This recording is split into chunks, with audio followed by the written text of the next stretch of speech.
Shalom saudara-saudara terkasih di dalam nama Tuhan Yesus Kristus. Pagi ini kami mau mengajak saudara-saudara untuk merenungkan Kejadian 4 ayat 8. Sebelum kita merenungkan, mari kita ambil saat teduh terlebih dahulu.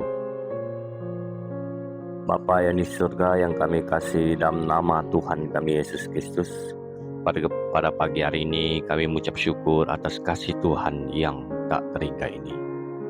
Berkatilah kami di sepanjang hari ini Tuhan. Berkati pekerjaan kami, berkati kesehatan kami. Engkau adalah Tuhan yang kami sembah dengan hati yang benar, perbuatan benar, dan pikiran benar. Taruhlah firman-Mu ke dalam mulut kami masing-masing, di dalam hati kami, supaya kami menghidupkan firman-Mu yang hidup di dalam kehidupan kami masing-masing.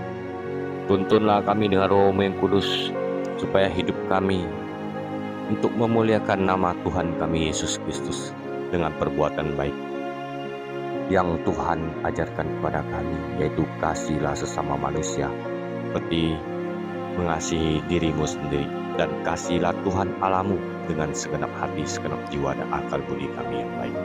Terpujilah Tuhan kami Yesus Kristus. Ya Aba, ya Bapa yang Maha Kuasa dan Maha Penyayang, Tuhan yang kami sembah di dalam nama Tuhan Yesus Kristus. Berapa lama lagi Tuhan Kau lupakan kami terus-menerus? Berapa lama lagi Kau sembunyikan wajah-Mu terhadap kami?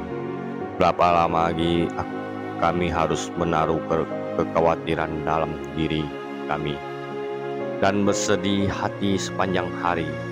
Berapa lama lagi musuh kami meninggikan diri atas kami? Pandanglah dan jawablah kami, ya Tuhan Allah kami.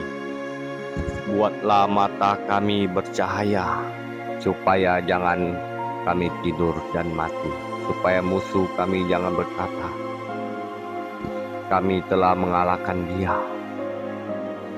dan lawan-lawan kami bersorak-sorai apabila kami goyah. Tetapi kami kepada kasih setiamu kami percaya. Hati kami bersorak-sorai karena penyelamatanmu. Kami mau menyanyikan untuk Tuhan karena Ia telah berbuat baik kepada kami. Karena Tuhanlah pelindung kami, gunung batu kami. Tuntunlah kami dengan Roh-Mu yang kudus Tuhan kami Yesus Kristus. Pagi ini kami berdoa di dalam nama Tuhan kami Yesus Kristus. Amin. Kejadian 4 ayat 8.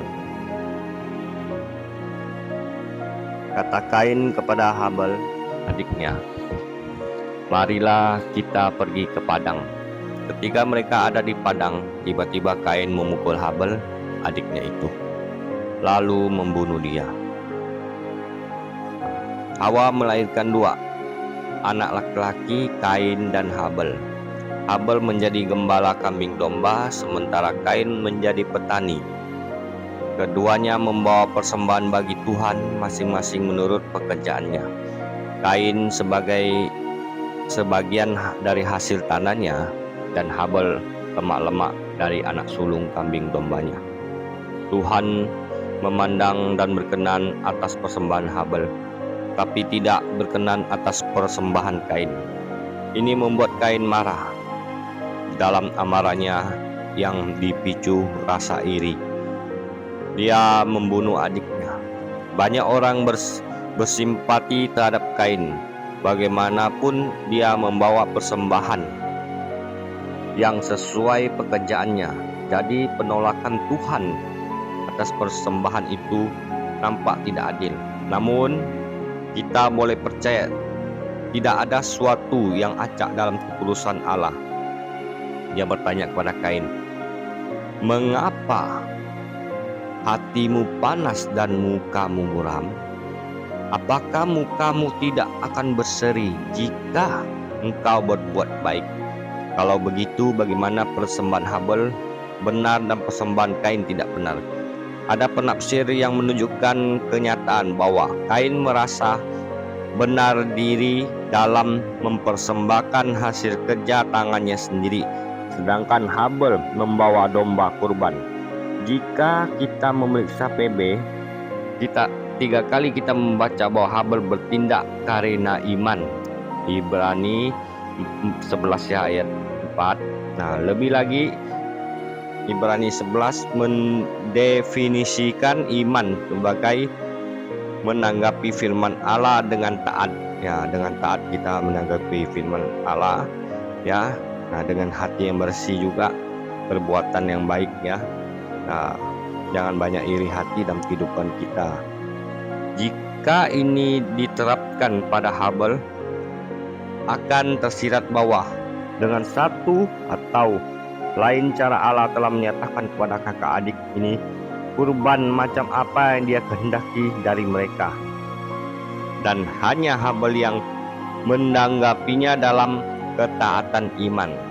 Marilah saudara-saudara kita menaati dengan iman, ya, dalam kehidupan kita, menghidupkan firman Tuhan, menghidupkannya di dalam kehidupan kita sehari-hari untuk memuliakan Tuhan kita Yesus Kristus.